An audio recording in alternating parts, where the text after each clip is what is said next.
चर्चा में क्यों है स्ट्रेट ऑफ हॉर्मुज। पश्चिमी एशिया में बढ़ते तनाव के बीच स्ट्रेट ऑफ हॉर्मुज एक बार फिर चर्चा में है।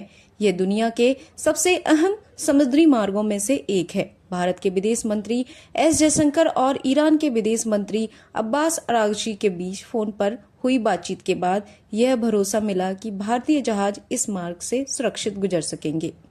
क्या है स्ट्रेट ऑफ हॉर्मुज?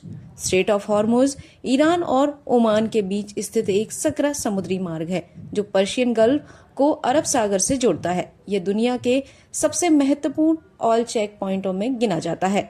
चलिए अब समझते हैं कि दुनिया की अर्थव्यवस्था के लिए कितना महत्वपूर्ण है। आपको बता दें, रोजाना लगभग 20 मिलियन बैरल तेल इस रास्ते से होकर गुजरता है, जो दुनिया की करीब 20% तेल खपत के बराबर है।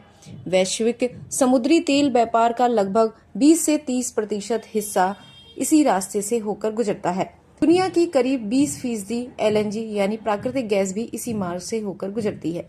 अगर यह रास्ता बंद हो जाए तो दुनिया भर में तेल की कीमतें तेजी से बढ़ सकती हैं और वैश्विक अर्थव्यवस्था पर बड़ा असर पड़ सकता है।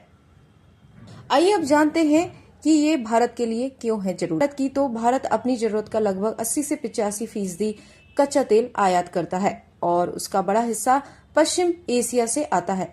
भारत इंपोर्ट होने वाले तेल का बड़ा भाग इसी मार्ग से होकर गुजरता है। अगर यह रास्ता बंद हो जाए तो भारत में पेट्रोल डीजल महंगे हो सकते हैं, ऊर्जा आपूर्ति और व्यापार पर सीधा असर पड़ सकता है। यही कारण है कि भारत लगातार इस क्षेत्र में समुद्री सुरक्षा और कूटनीतिक संवाद बनाए रखने की कोशिश करता है। आइए अब समझते हैं एशिया पर इसका क्या असर होगा।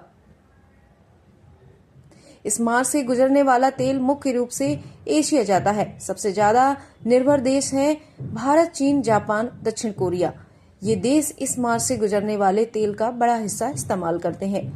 आपको बता दें, स्ट्रेट ऑफ हॉर्मुज सिर्फ एक समुद्री रास्ता नहीं, बल्कि यह दुनिया की ऊर्जा सुरक्षा की जीवन रेखा है। अगर यहाँ तनाव बढ़ता है तो उसका असर सिर्फ मध्य पूर्व नहीं बल्कि पूरी दुनिया की अर्थव्यवस्था पर पड़ सकता है।